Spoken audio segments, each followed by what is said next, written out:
in once again to the SWU Sports Network on the Coaches Shows. I'm Cade Crenshaw. Appreciate you tuning in once again today. I'm joined by our assistant track and cross country coach, Jake Sims. Coach, how are you? I'm very good. Thanks for having me. Well, Coach, first off, how's the season going for you guys? I know you guys are playing a joint season right now, men and women, and just running really all over the place. That's correct. That's correct. So right now we are, let's say, the exact midpoint of our season, and really just in a couple of days, very soon, we get near to the championship segment of our season, and to the courses that will really tell us how our season's going, because they're the faster courses. They're later in the year when we're really fit to run. So to answer your question, I'll know a lot more in about 3 days. All right. Well, Coach, tell me a little about this team. Highlight a few of the male runners first. Yeah. So for the entire program, we're very young. We have 25 new total people that we travel and compete. 18 of them are new to the program this year, so it's a lot of new faces, and that's even more so on the men's side. So, so for us right now, a young man, a freshman, it's semi-local, Elijah Stewart, goes by Eli. He's running number 1 for us. He's an excellent talent and just talented overall, just in general, but specific to running. He's a very talented young man, and a freshman from Indianapolis. His name is Peyton Shelton. Has run really well for us as well. So those two guys are really leading this young program for the men. Now, more so for the women now, who is really spotlighting this track for them? That's a little bit more difficult to answer, because our women have tremendous depth. We don't have necessarily a young lady who's running way out in front of everyone that's winning meets and stuff like that. We have a lot of girls that are consistent and are within 10 to 20 seconds of each other with every practice and race. So same thing, a lot of new faces there. But our top returners are Kyra Hood, a sophomore from the Birmingham area, and Haley Singletary, one of our only seniors on the team. But those two are being greatly assisted by the addition of all the new faces as well. So those two, Kyra and Haley, are probably most noteworthy right now. Now, when you go out on the recruiting trail, of course, you're looking for somebody that's pretty fast and can keep up endurance. But what are you looking for when you look at a student athlete? That's a great question. So for our program, from track and cross country, it's a pretty unique situation, because recruiting is pretty stark. It's numbers on a screen or on a piece of paper, the results. There's not a whole lot of subjectivity to it.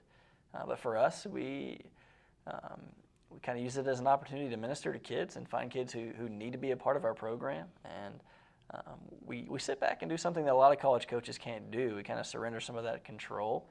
And really, this may sound odd coming from an athletic person, but we let it be a spirit-driven process of kids come to us, we hear from them, we seek them out, and try to make it a little less about just how are you going to help us or how good are you, and more about what are you supposed to be doing with your time here at SWU, or what do you need to grow in, and are you supposed to be a part of us? So it's kind of an abstract answer, I know, but recruiting-wise, I mean, obviously the answer is going to be they have to be a good student, they got to be a good fit for the program, be able to contribute athletically.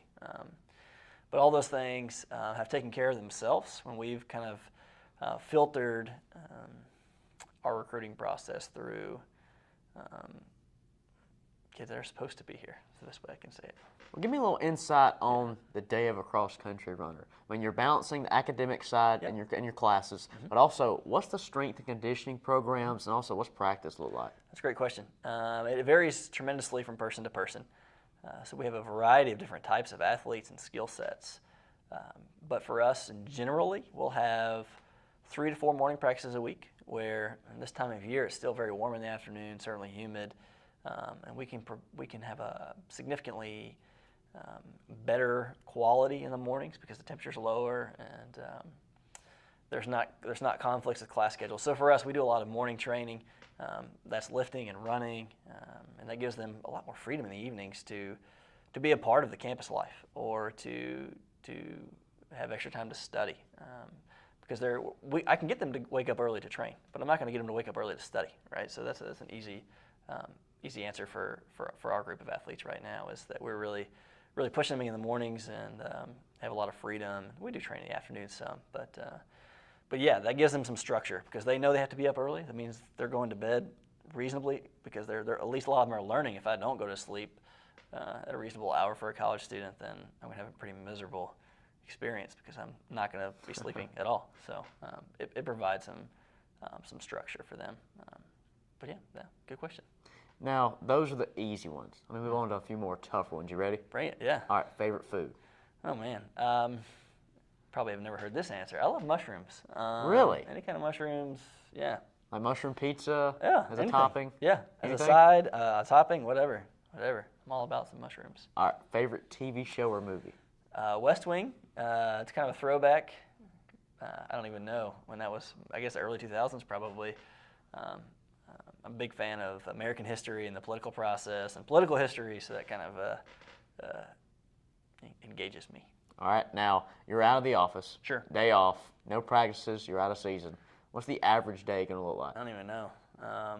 That doesn't really exist that often, unfortunately. With us being year-round, there's little free time. So for me, I have 2 children and my wife. We live locally. We do things together. We spend time together.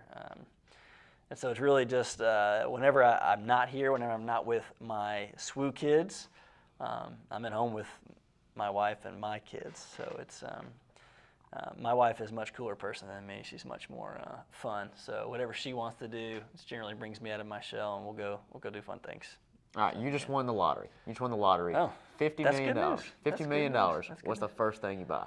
Oh, man, I wish I had a really clever answer off the cuff for this, but I don't.